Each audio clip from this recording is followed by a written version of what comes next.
Yo, what up, Cody? Almost ready to go here, man.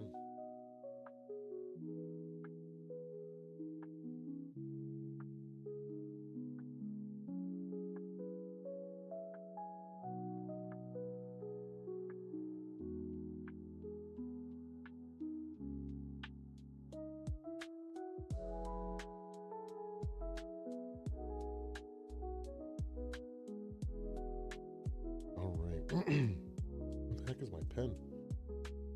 I need to write these down. Oh, there it is. Okay. Yo, what up, MJ? You never clarified if that's Michael Jackson or Michael Jordan, but I'm going to go with Michael Jordan because Michael Jordan's the man. All right, let's get this going. What is going on, Vikings fans? Welcome back to the Purple and Gold Bar Show.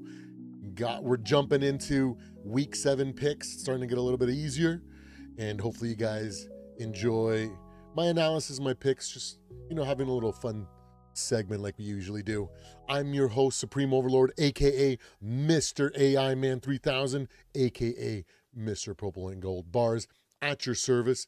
Thank you so much for hanging out with me today. Cody, MJ, you guys are the real one. I'm sure Eric from New Mexico is going to be here soon. You guys are fantastic, and I love every single one of you guys. All right. We got a wild one. We got Thursday night, our Minnesota Vikings coming into town. We got a bunch of really good games to pick. And even some shockers, right? The Buffalo-Carolina game. Does anybody know what's going to happen there? Rico Dowdle? Maybe Josh Allen can overcome and just throw. I don't know, man. It's going to be a wild, wild week here.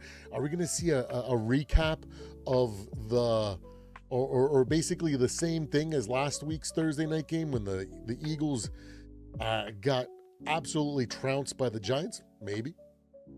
Are we going to see a shootout between Denver and Dallas? I don't know. Pittsburgh and Green Bay, first time back for Aaron Rodgers to Green Bay in some time, if I'm not mistaken. And then we're finishing Monday night off with a bit of a banged-up Washington team. Sucks to see Jaden Daniels be injured like that because I was so excited for that game this week. Dallas versus Commanders. I really wanted to see a shootout, a wildly high-scoring game. Just two top quarterbacks in the league go at it, but injuries robbed us of a good game. So let's sit tight. We're going to get right into it here just after the intro here, guys.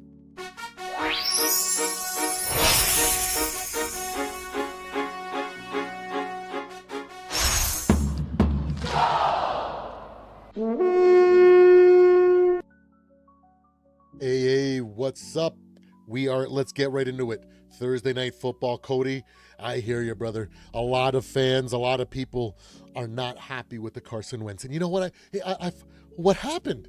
What happened? Everybody was so happy. Everybody's saying Carson Wentz is the only answer. He's going to take us to the Super Bowl. And I was the only one that was saying, guys, we roll with Carson. We're going to get embarrassed in the playoffs, and it's going to be worse than when Sam went in last year. So what do you pump the brakes, okay? And now we're here.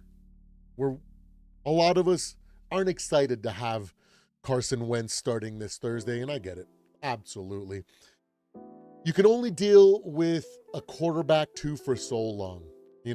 Like I was saying yesterday, a quarterback 2 is supposed to just come in for 1 or 2 games, maybe a drive or a quarter here and there. Not supposed to be this many games, but it is what it is. We just have to ride it out. When it comes to a short week, and having to prepare when not having full practices and having like walkthroughs essentially instead of like actually giving her and game planning, the veteran is what you need on your roster. Carson Wentz is our veteran. I believe his floor is higher than the other two quarterbacks on our roster as it is right now. I don't think it's gonna be forever like that. I think that if everything goes the way that I want, next year we're gonna have JJ as our starter, Max Brosmer as our backup, and we're gonna be extremely happy with Max Brosmer because he's just gonna be a much better quality backup than we have now in Carson Wentz. He's younger, he's more athletic, he's got the drive to win, he's got a chip on his shoulder. All great things to have in a backup. Man, I had a little bit of a weird dream last night. I don't know if I want to share it because I don't want to wish it I don't want to speak it into existence or anything like that, but oh man. Oh, I guess I'm just going to say it. I had a weird vision, just kind of dream, a little splurt of an image of Geno Smith in a Minnesota Vikings uniform. And I was like, oh my gosh, we're not going to roll with another freaking reclamation project. That's the type of guy that we would pick up, bro. So I really hope that that's not the case. I'm hoping that my mind is just playing tricks on me, and I don't want to talk about it more in the sea. I just want to let you guys know because it was a little disturbing to me, and so maybe I can pass off that off to others, man. Oh yeah, Carson will not handle. Well, the defense is not the greatest, but especially in the secondary, that their pass rush is still top tier right now. So it's really the only thing they can bank on, and hopefully our O-line is strong enough to be able to give JJ more than enough time, and his ability to maneuver in the pocket and run out of pressure is definitely needed. Like, oh my goodness. But maybe we'll see Max Brosmer this week. We don't know. Maybe we'll end up with such a big lead early in the game. I got to turn down the music. I forgot. Maybe we'll end up with a massive lead. And the Brosmer gets to play the second half because, hey, we're up so big. Maybe our pass rush hit so hard that we got the benefit of seeing Max Brosmer and what he can do and what his actual floor is. He's the hardest quarterback for me to analyze on our squad because we haven't seen him at all in real NFL speed, aside from like a one or two plays in the Bengals game, if I'm not mistaken, and it wasn't great. And it's not like they were giving him the ball to throw and actually run the offense. He was just basically running the clock. So it's hard to tell. And in the preseason, he played against backups, third stringers, fourth stringers, guys that are on the couch right now were trying out for the CFL. So as good as he looked in the preseason, it doesn't translate to the NFL, right? The guys are just much faster, smarter, and there's a reason that most of those guys that he faced in the preseason aren't on the roster right now. And if they are, they're on the practice squad. So I am curious to see what he can do. Man, maybe we get lucky. Maybe we get lucky and Carson comes out with a chip on his shoulder and he just wants to not making mistakes and he just sees the field perfectly and he just keeps getting the ball to the right person and we just stack up the points. And then we get to see Brosmer in the second half. That would be incredible as a Vikings fan. Now, I'm not saying that's what I'm predicting or going. I'm not even started the picks yet, okay? I'm just ranting as a Minnesota Vikings fan right now before we get into these picks. But man, wouldn't that be awesome? Because I would love to see it. Cody says no. So no Anthony Richardson project. No, I don't want that either. That guy is a hot bag of garbage. He is too developmental. He's the type of guy that needs to be like under a guy like KOC or Sean McVay or Kyle Shanahan for like 4 years, 5 years before he actually sees the field. You know what I mean? He needs The man is so raw. His passing mechanics are terrible. His accuracy's awful. He doesn't go through his progressions at all. He stares down receivers and he chooses to run more. He chooses to run for yards instead of running to open up the passing game, which is just unbelievable. Like, just terrible in my opinion. I get it. He can throw a crazy pass. You know, he can throw for freaking 70 yards or whatever the heck it is. But that ain't going to be happening every single game. You know, and you can't bank on that. Like, ask Cam Newton, right? Like, the guy had a lot of the same problems, except for he was a better pocket quarterback than Anthony Richardson. Anthony Richardson is just so raw that I do not want to see that on my team. I don't want to even hear about it. I don't want to see him. I just don't want his learning and his questions to affect our young guys. I want our 2 young guys, and that's it. Going forward, I'm very optimistic that Max Brosmer can develop into our career backup during the tenure of J.J. McCarthy. I feel like he has a better skill set. I know a couple years back we had the guy that we released, and a lot of people were really upset, and he went to Seattle. He was a fan favorite. But a lot of people were saying, man, we should have kept him as the backup. He's a young guy, he can do. But the thing is that when you have a backup quarterback, he has to mirror your starting quarterback skill set. If he doesn't have that skill set, the backup can't run the offense the same way, right? Yo, what's going on? Oh, our fearless leader, Mr. Rap, is in the building. Mike Sports Vibes in the building. Man, oh, you guys are amazing. The guy with the curly hair, light-skinned brother, I forget what his name is. He ended up over at... Oh, man, either way, man, I like the thing is like when we got rid of him, I was like, he's not a one-to-one comparison to what JJ is, right?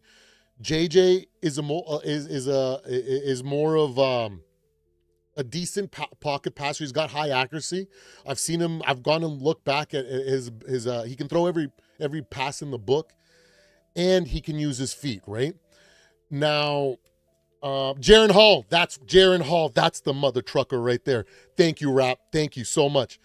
But like Jaron Hall was more the type of guy that he just didn't have the same skill set as JJ. He opts to run with the ball instead of opening up the passing play with his scrambling, right? And when you don't have, like, let's say if you got a mobile quarterback and then you have a statue as your backup. Let's say you got Lamar Jackson with the guy that they have right now. You know what I mean? Like, if you can't run the offense similar to your starter, everybody has to adjust. And that means that there's gonna be mistakes, there's gonna be continuity issues, and you just can't have that. And so now, the way that I see Max Brosmer, I feel like he's a very, very similar quarterback to JJ, right? He's got a great arm. He's got accuracy. He's willing to go through his progressions before he decides to scramble and use his legs, and he can use his legs. So I feel like they can run the offense essentially the same way. And if he has to come in for JJ for whatever reason, the offense can still function as normal, right? That's why I didn't want Jaron Hall at the time, because he didn't match Sam Darnold's ability, right? So if Sam went down, we have to adjust and change the game plan for Jaron Hall, which is a mobile quarterback. And he doesn't really fit the skill set of JJ for when we were going forward. So I was like, this is a stupid, it's a stupid idea to keep him. And now we see where he is now, somewhere on a practice squad or maybe in the CFL. So time ended up proving us right about that move. But let's go. Chris for reals in the you guys, there's a bunch of people in here. Jaron Mahomes Hall, man. That was hilarious, man. But let's move on to these picks. I could rant all day about our Minnesota Vikings. You guys know that.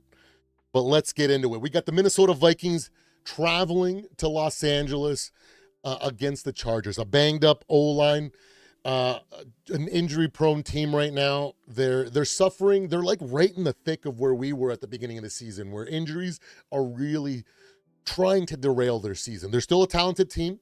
You know, they can still do a lot.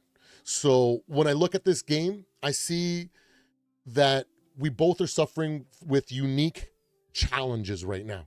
Right now, our offensive line is still not 100%. We got a Blake Brandell that's learning the position, on top of the fact that we're not able to do our run blocking scheme with this.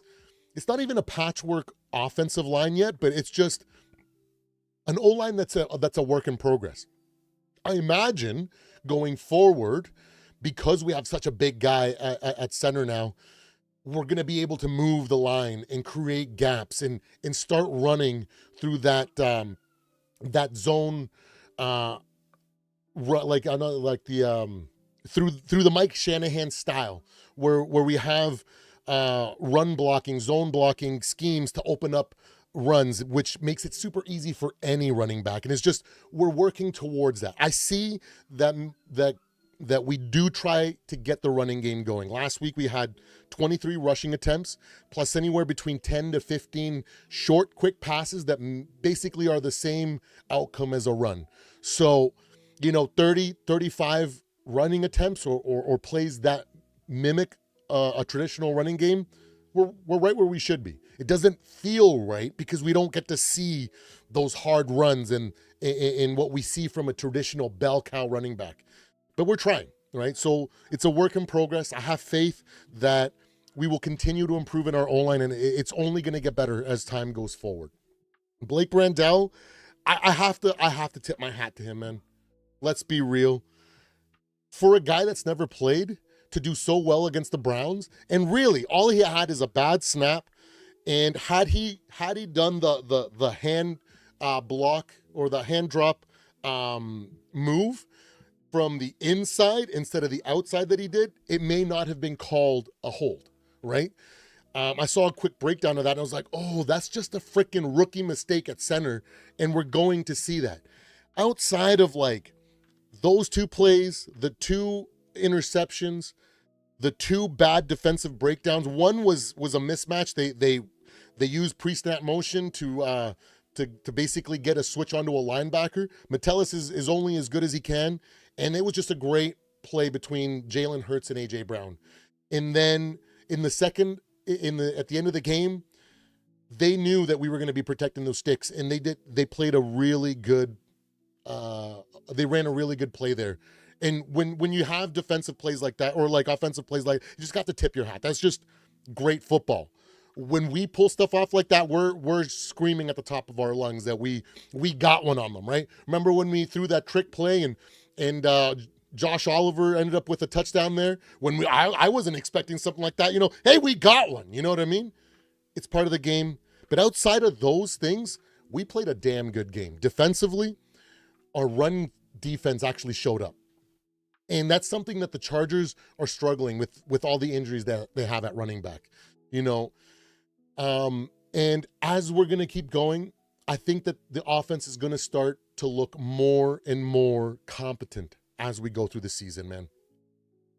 So when I look at this team, I see these two teams going up. We got a team on a short week, both of them actually on a short week because they both played on Sunday, but I think it's very, very even. I think we can. I think anybody could justify like a 53 to 47% probability for either team. I wouldn't be upset if anybody's, man, I think it's a coin flip, maybe like 53, 54% Chargers. Hey, it's close. I could also see anybody justifying it the other way for us. And that's what I see. I feel like it's sometimes, as the season goes on and when you face someone is more important than how good they can be or how good they have been, right? We're catching them when a lot of teams caught us when we were banged up and injured and came away with wins. Maybe we can do the same. So with all that being said, I would not be surprised if this comes down to a final drive, whoever has the ball at the end of the game, with a field goal or even a touchdown. I could very much well see that happening.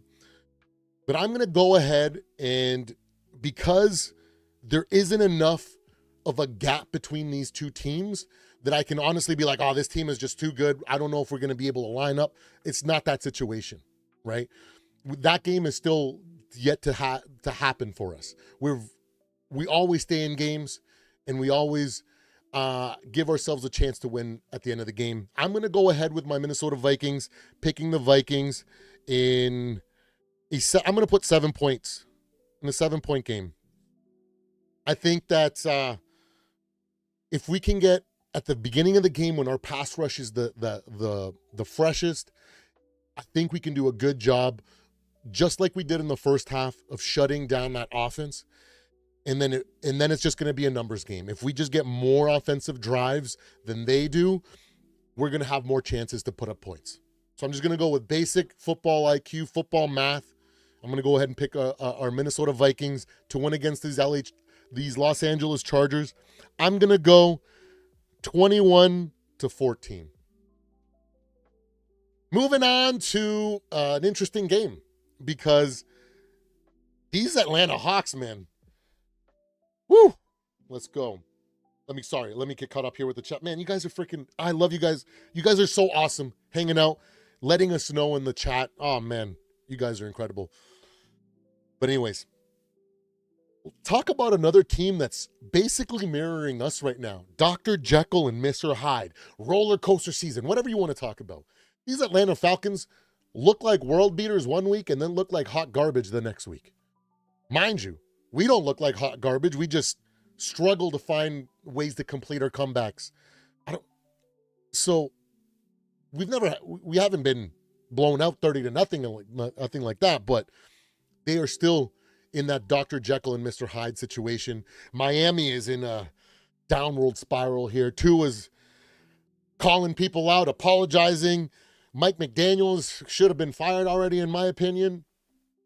This one's a hard one to pick. This one could be a blowout just as easy as it could be a coin flip. Just because Miami can put up some points, unbelievably so, and Atlanta can really run the ball down your throat and not even give you the time to put up points. So what do you gamble on here? A team that half the time can be dominant in their run game and keep the other team on the line or off the field, and then a team that is just average and sometimes can put up a ton of points and sometimes put up 10, 13? What do you bank on? I'm going to bank on the Falcons because they do have a better defense, and we saw what the Browns defense did to Miami this week. It was embarrassing. So I'm going to bank on the Atlanta defense and Bijan Robinson and Tyler Algier doing all the work. But mind you, I would not be surprised if Michael Penix Jr. throws a whole bunch of interceptions or fumbles or something like that, and it keeps it close that way, and Miami ends up somehow squeaking out a victory in an ugly game. I would not be surprised. But give me Atlanta. I'm going to bank. I'm going to keep using football. I'm going to say it's going to be a more like normal game. We're not going to see a whole bunch of wild stuff, turnovers and all that. So give me the Atlanta Falcons 20-12.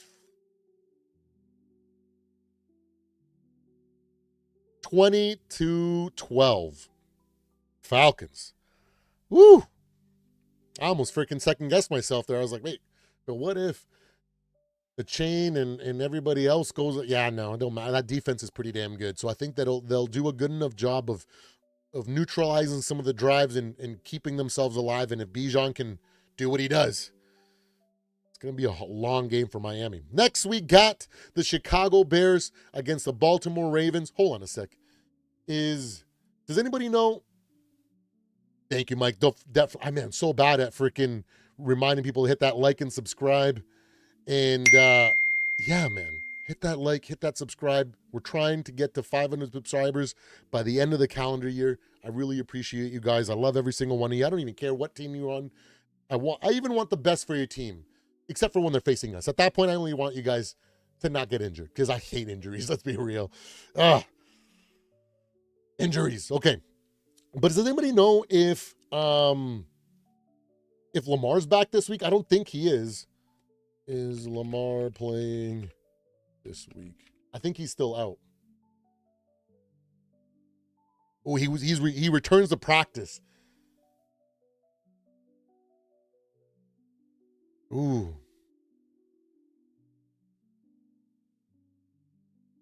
If he comes back, that's a different game. Okay, and it's in Baltimore. What do you guys think? What do you guys think here?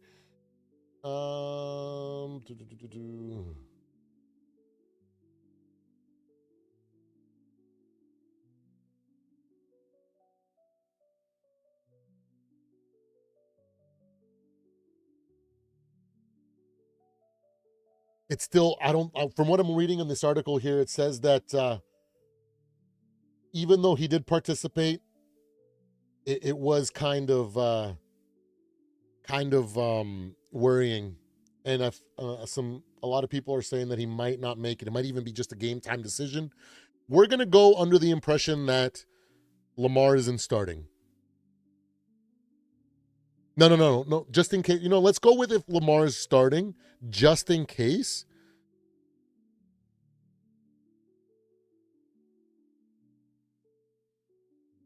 All right, so we got the Chicago Bears on a 4-game win streak. Let's just break it down a little bit here. We got the Chicago Bears on a 4-game win streak. It seems like things are starting to click. They got a favorable schedule, right? And so they've been able to kind of get a lot of tune-up games in a row. They're looking good. A lot of people expected when they started this section of their season, they would start to struggle. But Baltimore's injured. Lamar maybe on a snap count, maybe not even playing, right? So that might be a factor there. And even if Lamar plays, he might not even be running. He might just be a pocket quarterback, and he might be throwing the ball away. He might not be scrambling. So it could be a very limited performance from Baltimore here. Chicago Bears have started to improve in a lot of areas. Their defense is playing well. The running backs are starting to get going here. We're starting to see what their averages are starting to come out to now that we've starting to see more of them play, right? We've seen them hit some really highs, and we've seen them hit some really lows. And it's not like they've regressed to the mean. They're still above what we expected them to be this year. So I think they're doing good. Now, Baltimore is struggling. If Cooper Rush plays, it's going to be a rough game for them. But if Lamar plays as a pocket quarterback, I have more faith because they do a really good job of scheming up plays for his strengths. So let's go as if Lamar's starting in limited capacity. No, we're going to assume he's not going to scramble. He's not going to run. So it's going to take an aspect out of his offense. With that being the case, I feel like it's going to be a closer game than people will expect. The Baltimore Ravens are coming off a bye. They're hoping to punch someone in the mouth and kick start their season, because even though they have a small chance, they have a chance to right the ship. They can easily finish out the season with 11 wins, 10 wins, if everything goes their way, which might be enough. We don't know. I'm going to pick the Chicago Bears to win 24-17. Man, that's a hard one to pick, because if Lamar was even if it was like he had just started practicing last week and this week he was more limited and he's looking better signs, I think it would be a closer game. Might even come down to a 3-point game and might be a little bit higher scoring. At that point, I'd say something like 27-24 for either team would be very, very logical. But I'm going to go Bears 21-17. Or did I say 24-17? 24-17. Ooh, the game of the week. Can we even imagine? The game of the week, ladies and gentlemen. Buffalo at Carolina. Carolina is definitely a faster, a feast or famine type of team right now. As good as they look some weeks, going toe-to-toe with a high-powered offense in Dallas and being able to come away with the last possession and win, and then doing really bad and putting up like next to no points. 13 points up against the Jets last week. But the Buffalo Bills do struggle stopping the run. One of the things that I wanted from our team is just to pull up to a point where we're a competent run defense, where teams will have to give us some respect. So they're just not like, oh, 4th and 1, 3 and 1, we're just going to run the ball, right? They're going to have to think about it. And I think we kind of set that tone this week. And Buffalo's looking to do the same because I believe they're coming off a bye week as well. So I think they're going to be invigorated. I think they're going to come out with something to prove and show that they can stop the run at least enough for their offense to do the work that they can. I think Carolina is still going to do really well this game. I don't know if they're going to be looking like the world beaters, but I think they're going to be looking slightly above what we expected them to be this year. So I wouldn't be surprised if this was a little bit higher scoring game. But give me Buffalo 27, Carolina 24. Moving on to the game that a lot of people a couple weeks ago were dreading to watch because it was Jake Browning versus Justin Fields. Both quarterbacks have been most likely benched because I don't even know. I'm pretty sure they're going to go with Tyrod now after what the owner said. Man, that is so embarrassing. I just don't get Justin Fields. I just don't get it. He won't throw the ball. He doesn't throw up the middle of the field. It's just mind-blowing to me. My brain cannot comprehend. I just don't understand. Like, I've seen mental blocks in a bunch of different ways. Like, what was that NBA player that basically forgot how to shoot?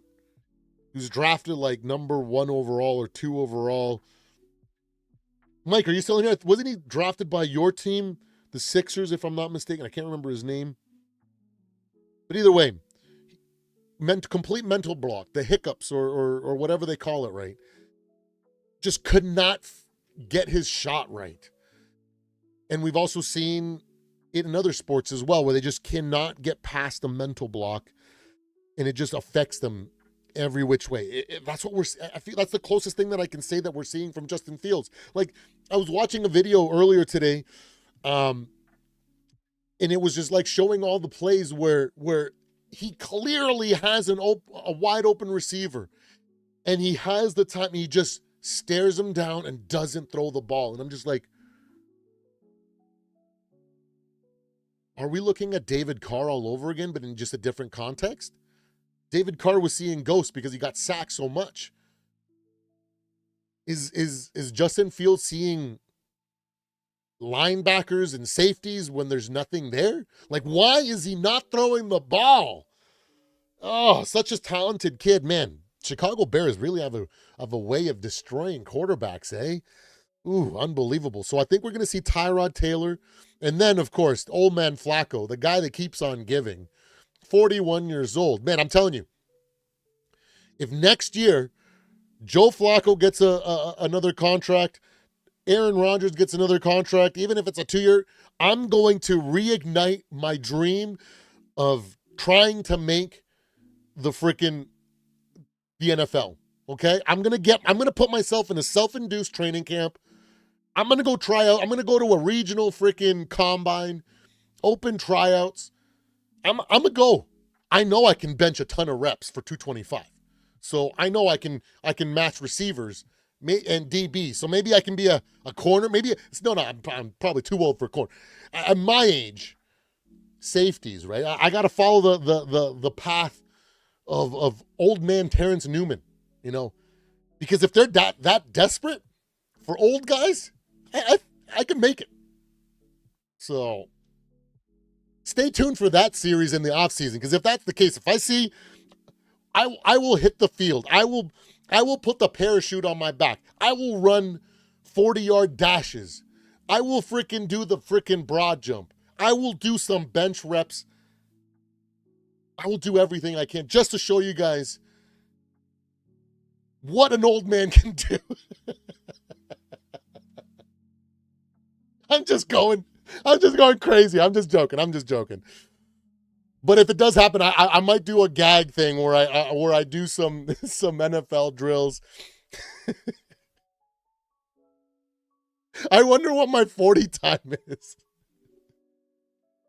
That's so funny to me. Okay, so let's get back to it. Jets versus Bengals. Old man Flacco versus Tyrod Taylor. You know what, Tyrod Taylor?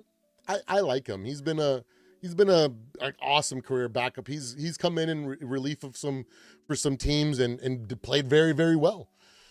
So I could see this game being pretty close. The New York Jets have a defense that the Steelers don't have. And it might be quite difficult for Joe Flacco and the boys to kind of get a lot of things going. So this might be a higher scoring game for the Jets than we are accustomed to because of Tyrod Taylor, because I think that offense will look way more like an NFL offense than with Justin Fields. But can old man Flacco handle the pressure and be able to pick apart this secondary like he did the Steelers? This secondary is not the same. They are definitely much better than what the Steelers' old man crew has out there with big play, with slow play Slay and freaking Jalen used to be somebody, Ramsey. You know what I mean? Like, and then freaking Porter, all he can do is just be extra physical. He's a freaking penalty machine. So they got younger guys. I think it's going to be a close game. Tyrod might actually pull this out for a win, but I cannot bank on that, man. It's one of those things that, like, my heart wants to be like, man, this could be the upset. Pick the Jets, but I can't. I'm going to pick the Bengals in a slobber knocker. A huge, huge game. 21 Cincinnati, 15 Jets. Bengals. They'll be calling blouses at the end of the game if the Jets win. Game blouses. Okay, and then we got San Francisco, the team that just does not give up regardless of what kind of injuries, to legendary future Hall of Famers, to some of the best defensive players in Joey Bosa, and they just keep on winning. Mac Jones looks like he's going to get a massive contract after this year. He continues to win games and not look terrible. I guarantee you he's going to get a job. I wouldn't be surprised if he ends up in Miami or in Arizona or in New York. There's a lot of places he could land, especially with these quarterback-heavy teams on the bottom of the barrel here. So I would not be surprised if Mac Jones starts for a full year next year. So I think that there's a little bit of an edge there. Now, Houston is another team that completely confuses me, because what is going on there? You know, they got such a talented defense. They keep them in games. They keep, like this Seattle game. They should have won that game if their offense was competent. They forced turnovers. They forced 3 and outs. They did everything that they could. But what the hell is wrong with CJ Stroud? Bro, there's one thing of having like a sophomore slump, but what he's having is a complete meltdown. Like, from year one, where it seemed like he could do it all. He was going through his progressions. He was checking down when needed. He was running out of the pocket when needing. He could feel pressure coming. He also could look off safeties. And then fast forward to now. The man stares down his players, ignores safeties, doesn't look them off, refuses to go down to his checkdowns, or sometimes he stares down his first guy and completely ignores his reads and then goes right to the check down. And it's so predictable that people are stepping in front of his passes when they know, oh, he's staring down him, it's going to go here. Or then you got the guy on the flap watching his check down and waiting to jump it. It's so predictable. I just don't know what's wrong. Is he a one-hit wonder? I just don't know. We were laughing on the Real to Sports podcast I was in the chat when I was driving home from Toronto yesterday, and we're laughing that, like, man, our Minnesota Vikings just like completely broke him. And this is the reason. This is the reason that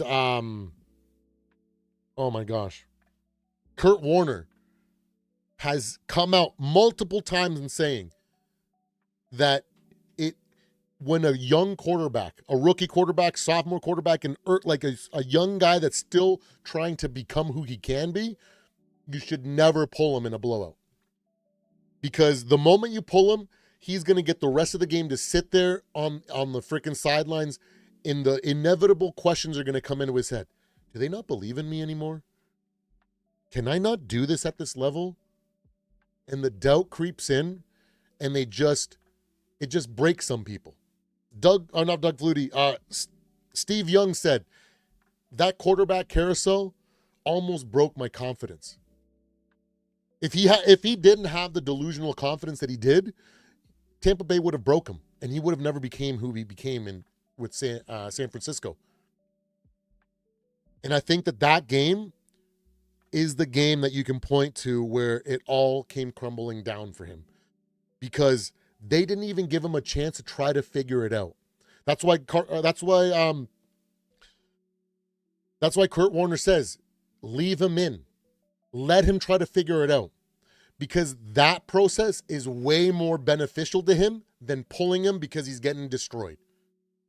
I can understand if it's a thing of like he got injured or he took a bad hit and he wants to go out there because he wants to be that Iron Man and fight through the pain. That's a different story. But if he's not injured and he's just crapping the bed and just throwing pick after pick or fumbling the ball, just making bad mistakes, you gotta leave them out there to deal with it and suffer that process, that situation. Because what could potentially happen is that amongst all that garbage, he could figure something out and actually pull out together a competent drive, which then later he can go back and be like, yeah, I can beat this team. I just made so many mistakes, and I can look at this drive where I did so many right things, and I can build from that. And the confidence isn't completely broken. Because, man, he's just fundamentally flawed right now. I don't understand it. I feel really bad for the kid. I used to trash talk quite a bit last year, the Houston fans, because they came in hot against us that year. Came in like the Strouds, being like, and with that bravado and all of last year, I just had to remind them who was the one that put them on that sophomore slump. But now I just feel bad, and I don't like kicking teams while they're down. So, but with all that being said, give me the 49ers in a wildly close game, 24-21.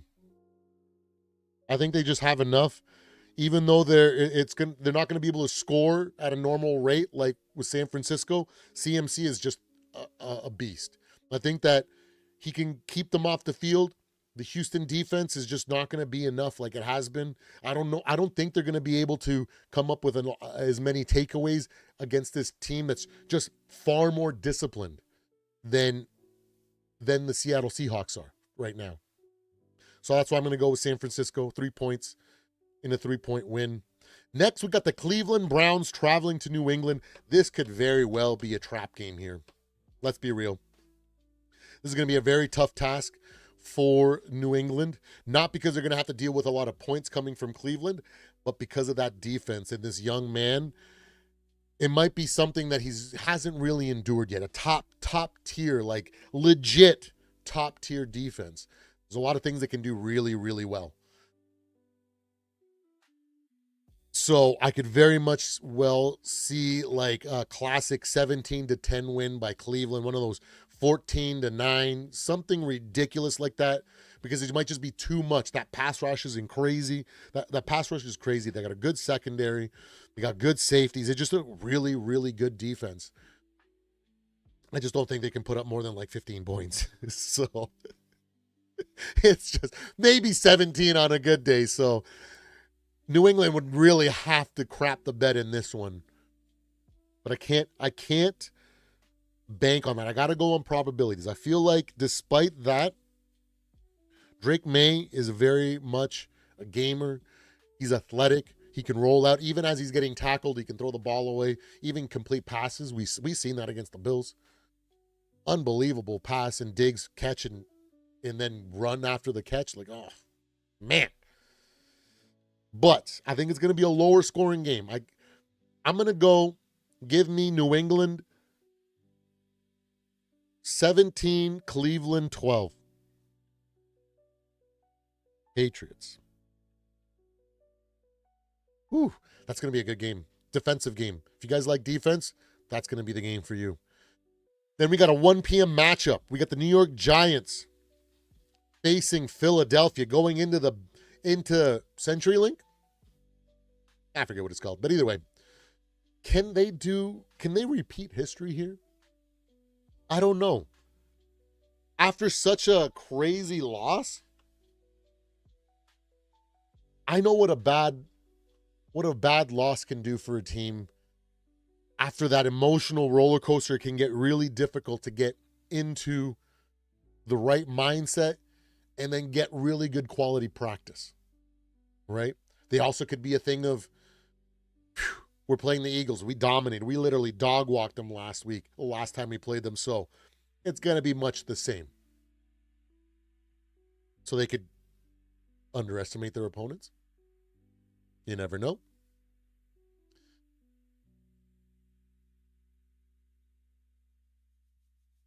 Eagles are also coming off a big win after being dominated defensively for big periods of the game. They were able to do more than enough to get past our Minnesota Vikings. I'm going to say this is going to be, I don't think we're going to see the best out of both teams this game. I think they're going to both be uniquely capable of putting a monkey wrench in each other's game plan.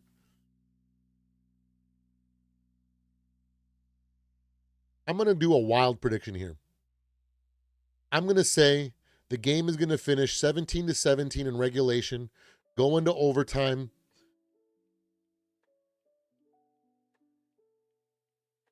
And the Giants are going to win 20-17.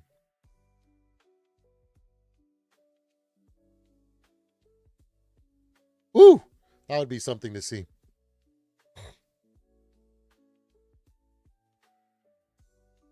Cam Scatterbo is going to be showing Mr. Saquon how to run the ball.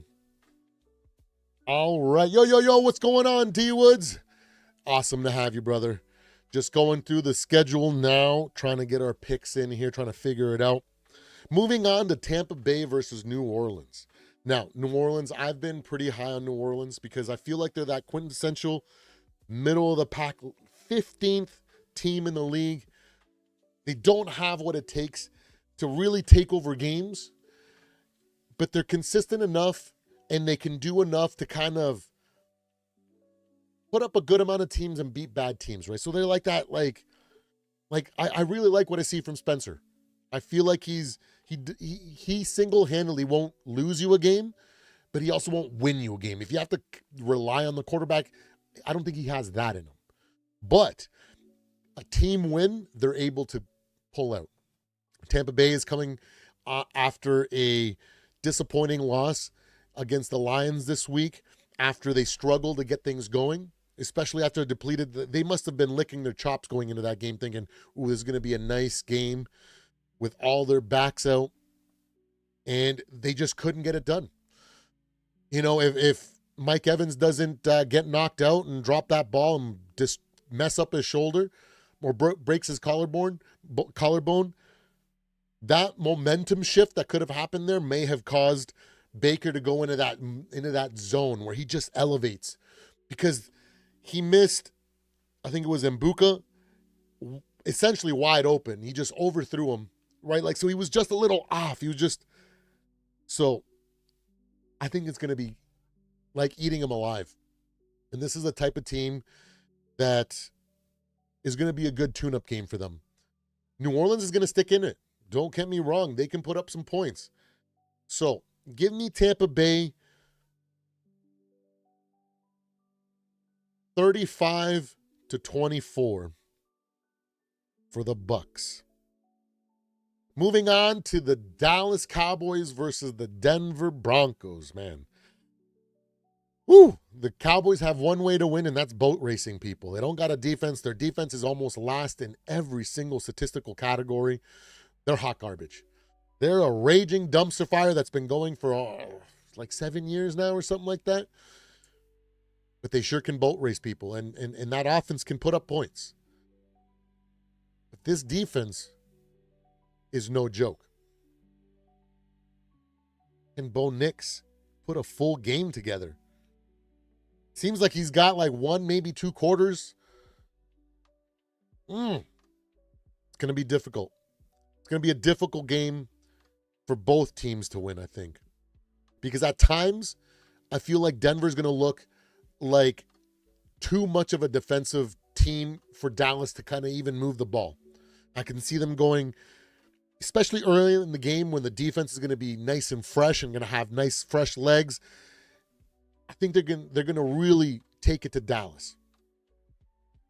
Outside of the scripted play for both of them, the scripted drive for both of them, I think it's going to be a tough fought game here. But can Dallas turn it into a shootout? Because if they can do that, I don't think Bo Nix has it in him right now at this stage in his career to get in a shootout with anybody. Although that he did put up 19 points or whatever, 20 points in order to come back last week. But again, it was just like it was like that freaking what's going on, brother Samuel? Thank you for joining me. Ryan, what's going on? I just don't. This one's a hard one to pick because I can justify it this way. If Denver blows their load in the first half, trying to do everything to slow them down, and Bo Nix can't put up enough points to have a big enough lead, and then in the second half, this tired defense, Dak can start picking apart and put a comeback together, maybe even take over and not look back. But I could also see Denver just having an incredible defensive output all 4 quarters like they are able to do. They're young. They're not old guys on that defense. They're guys that literally came out of nowhere last year. Super young guys. I know they had a couple veterans on defense, but the core of that defense, they're a whole bunch of young guys that they've just been able to do incredible things with. So they can have the stamina to go all 4 quarters and really make it so that Dallas puts up like 17 points. And then Denver puts up 20. Like that's easily an option. But what is the most probable? Because I live and die by the probabilities here. We have the classic immovable object, the defense, against the unstoppable force in the offense of the Dallas Cowboys. Who wins? What is most probable here? I got to let the supercomputer calculate here.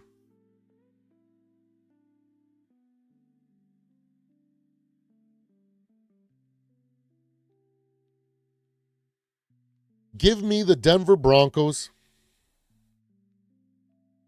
27-21. Because Denver, as much as Dallas, as much as Denver, Dallas's offense, as much as Denver's defense is good, they're still going to be able to put up some points on them. And this team is definitely a second half team in Denver. And if they can come up with some crucial stops in the second half and then, take a lead and then, limit their possessions, it might be game over. I think that might be more probable than Dallas forcing a shootout. Not against this defense. This defense is just too good. So give me the Broncos 27-21. Woo! Thank you so much for hanging out with me, guys. I really appreciate it. Don't forget to hit that like and subscribe. And let's see here. Oh, yeah, there we go. We are on the road to 500 subscribers. Yeah, we're going to stick with it. 27-21 Broncos. Man, wouldn't it be crazy, though, to see a shootout between both? Imagine a 4-quarter shootout. That's what I wanted last week between Jaden Daniels and Dak Prescott. I was like, this might be like a 50-burger on both sides. I just wanted to see both quarterbacks just freaking slang it. I just wanted like that. I just wanted it so bad. And then we got robbed due to injury, man. Like, I really don't like injuries. But anyways, let's move on. We got the Tennessee Titans coming to Indianapolis. Indiana Jones. Jonathan Taylor is just too much. He's probably the best player in the league right now. I think it could be very well a toss-up between him, Jonathan Taylor, Jackson Smith and Jigba, which is playing unbelievable right now. Who's another guy that's just out there that's just setting? Bijan Robinson is looking unreal. Who else is out there that's just looking like a monster? I'm trying to think. Zoe, what is going on, brother? Thank you so much for joining me, man. Yo, I'm just kind of like in a little bit of a rant here. Top 3 guys in the end, like top 3 best players in the league. I got Jackson Smith and Jigba, Jonathan Taylor, Bijan Robinson. Not in that specific order, but who else is out there that is just really playing at another level? Hey, congratulations, Sam. Who do you guys think is up there? I know some people were I like Baker. You know, some people might say differently after that Monday night game, but he's been doing incredible with nothing. Trying to go through all the divisions right now. Anybody that's just unbelievable. Not in the NFC East, NFC West. I don't know if Christian McCaffrey's done it long enough. He had a spectacular game. If he had a game like that every game, it'd be probably him. Emeka Mbuka. Yeah, but the thing is, he's got one game that he didn't really, because he's came back from an injury last against the Lions, and he didn't get the yardage that he did. But before the Lions game, yes, absolutely. Daniel Jones is playing at a high level. But remember, Daniel Jones is also playing on a last place schedule. So it's really easy to look amazing on that type of schedule, right? So I'm waiting to see how he transitions and when he starts facing real good teams. Like they lost to the Jaguars. You know, like it was the Jaguars, right? But they lost to, I believe it was the Jags. Who else?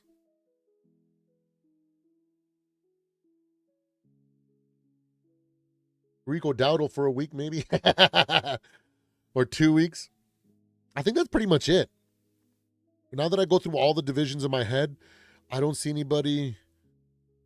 Maybe if Malik Neighbors was still playing and got a full season, he might be in that conversation. Down here. Drake May. Drake May's been playing phenomenal. Diggs has been putting up some real numbers. And on top of the fact he's looking like a leader. For the first time, he looks like a freaking mature man. Man, why didn't we get that?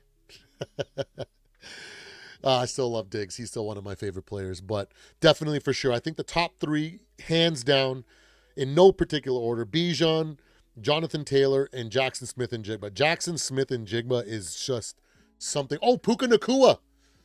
Puka Nacua is on a legendary pace right now, too. But anyways, we had to fill some time because this is an easy pick. I'm going to pick Indiana in a blowout. I'm going to say Anthony Richardson plays basically the entire second half. I can see it being a nice little 27-12, 27-14, 27-9. Easy win for the Colts here. Green Bay versus Pittsburgh. We got the Pittsburgh Steelers coming off of a bye week. You know, they're looking to change some narratives because before the Thursday night game last week, people were ready to crown them as potential Super Bowl contenders. And then old man Flacco came in there and just destroyed that. Because if you can lose to the Bengals and Flacco, how could you be a Super Bowl contender? So they're going to be coming in angry. They're going to be coming in looking to change some minds, right? And then we got an equally flawed team in the Green Bay Packers. You know, almost losing to the Cowboys. The only way that they could actually lose is by getting into a shootout, and somehow they get into a shootout when supposedly this defense is supposed to be revamped and just better this year. They almost lose to the Bengals the week before the Steelers lost to them in Flacco's first game after 3 days being traded there. They've had some rough wins. Both flawed teams. We got Green Bay traveling to Pittsburgh. Mike Tomlin plays great at home and is incredible coming off the bye. But I think that the jig is up for Pittsburgh a little bit, not all the way. And what I mean by that is that before the Bengals game, everybody was talking about, man, who is going to figure out this jumbo package? They got 1,000 pounds lining up on the right side with their tight end Washington and their right tackle or their guard. It's 1,000. Who's going to stop that block? Nobody's going. And then old man Flacco did it, and he put it on tape, and he showed what you have to do to kind of beat that defense. And then the defense showed, a mediocre defense at that, showed how to play against that offense and keep it respectable. Can other teams do it? I bet you there's a lot of teams out there with better defenses going, I ain't worried about that. Now that we got this tape, we can figure out our own ways to come up with a way to stop them. But this week is going to be a fun game because we got Aaron Rodgers traveling back to playing Green Bay for the first time since he left Green Bay, if I'm not mistaken. Yeah, Joe Flacco did have the luxury of T. Higgins and Jamar Chase, right? Ooh. Old versus new versus old. Are we going to see classic, old school Aaron Rodgers, or are we going to see old man Rodgers out there? Are we going to see so-called Super Bowl caliber Jordan Love? Or are we going to see the guy that's how many years in this league still making rookie and backup quarterback mistakes, throwing interceptions on third down? Huh. It's a hard one. It's a really, really hard one. Ooh. I think I can't bet against Mike Tomlin in this situation. I don't know if this is going to be a high-scoring game. I think this is going to be one of those games where it's just going to be like, what is going on? But I feel like Pittsburgh will have a nice game plan, and they might be able to steal one here. So give me Pittsburgh 24-21. Ooh, that's going to be... I'm excited to watch that one.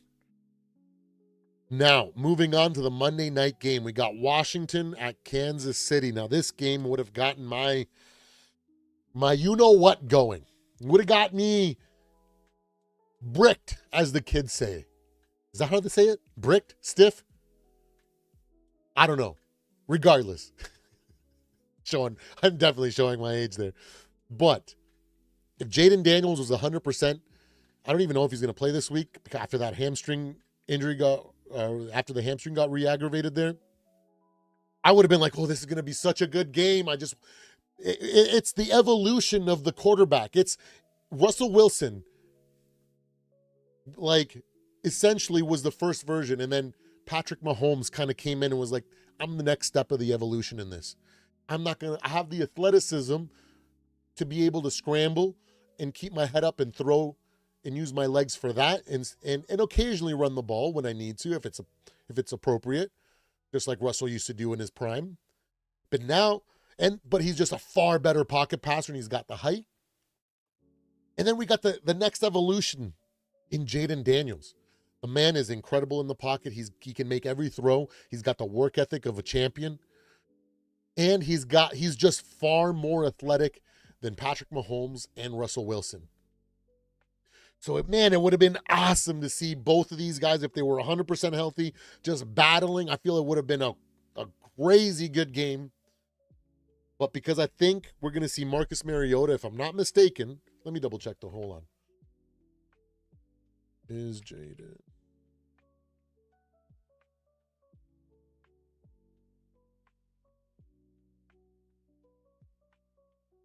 He is going to miss the game. So, yeah, I'm not going to be able to pick I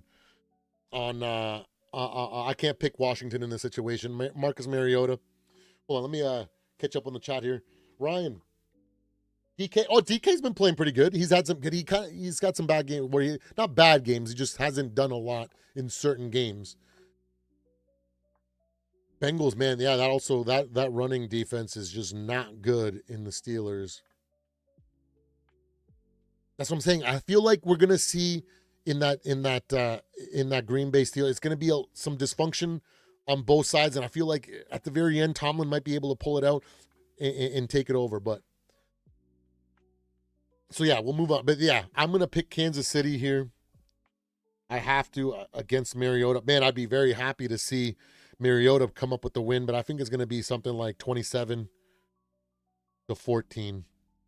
for the Chiefs on a Monday night win. But man, if Marcus Mariota can turn back the clock and look like young Mariota, as well as somehow not do all the mistakes that he's known for, it could very well turn into a good game, but I just don't see that happening. That's like a miracle shot for him to all of a sudden play at a level that he's never played to in order to win. Oh, he looked rough last week coming in against a bad defense too, man. Yeah. Kansas City, 27-14. Unbelievable. But man, we got some good games this week. A lot of good games to look forward to. I think Green Bay and Pittsburgh is going to be one of those games. It's going to be actually a really good Sunday night matchup. I think there's going to be a lot of questions that are going to arise from this game after all is said and done. Denver, Dallas has the makings of a good game. I'm curious to see what the Giants and Philly do. Is it going to be a repeat of the last game, or is it just going to be just a crap show the entire way where both teams just don't look like they can get anything going? Or is it going to be a blowout, one side or the other? You know, like the Giants are confident right now, especially when it comes to the Eagles after what they did last time, right?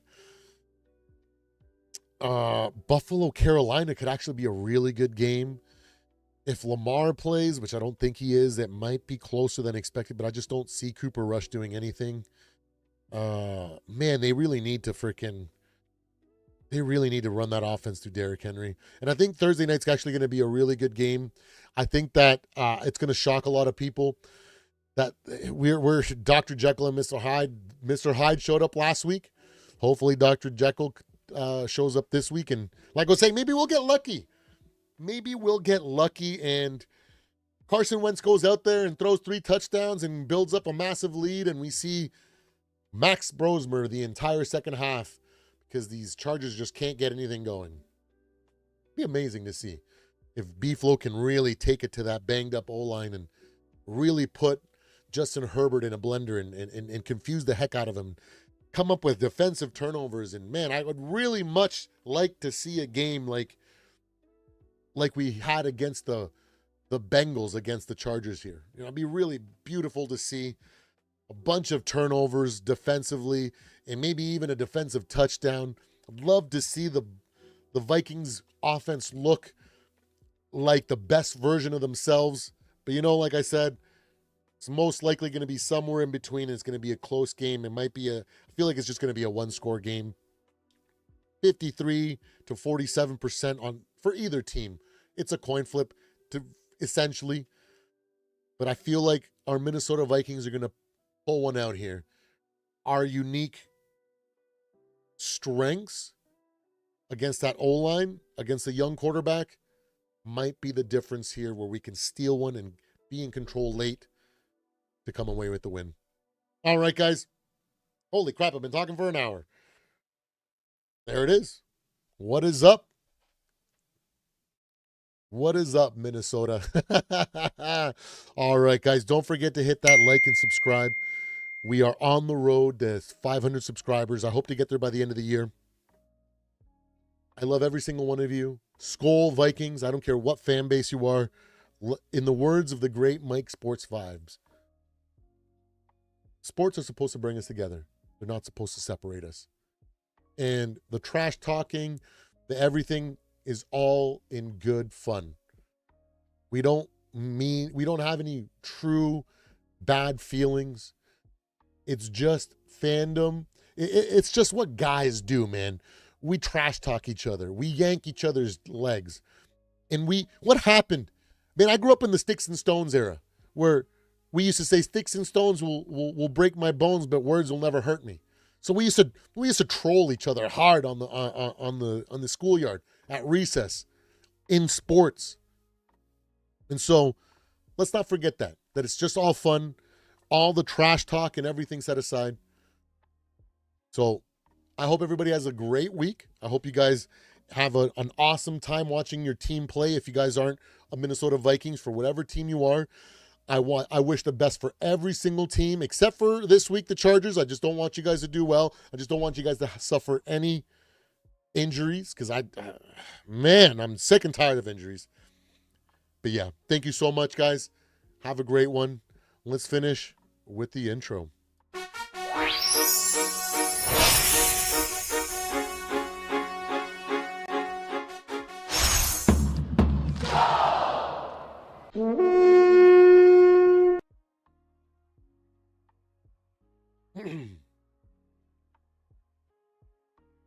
Wrong one. That's the one that I wanted to. Still making boomer mistakes. I love you guys. Have a great one. Take care.